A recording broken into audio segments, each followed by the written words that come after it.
What is up, Midway Mayhem fans? This is Dan, and we are checking back in from the Universal Orlando Resort for yet another Jurassic World VelociCoaster construction update.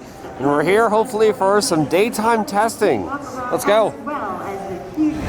Hello, Lighthouse. And again, Florida winter going on. It's somewhere in the 50s right now. Park doesn't seem too busy. Nobody at the ticket windows. Turnstiles on the right are open and left. Left has more though. We'll go over here. Yep, like usual, no wait to get through temperature checks, security, or through the front entrance. And we are on our way.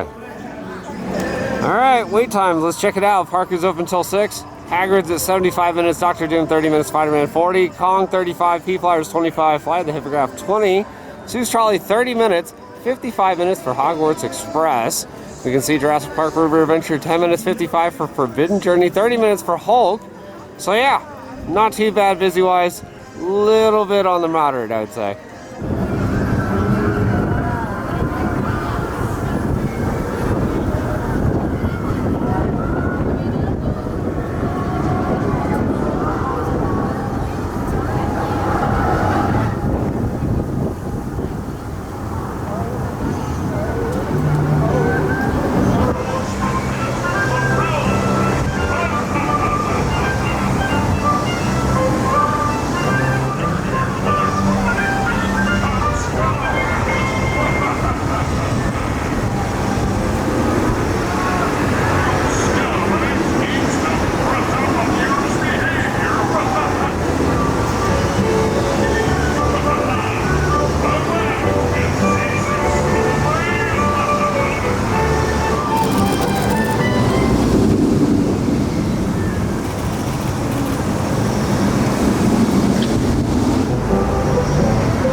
Well, guys, that's going to do it for another update here from the Universal Orlando Resort for the Jurassic World VelociCoaster. What an exciting day as we saw daytime testing from multiple locations. Now, the train that was on did not have a front cover. We are hoping that we're going to catch some runs with that front cover on because it looks absolutely amazing. Of course, night testing is probably still going to be happening.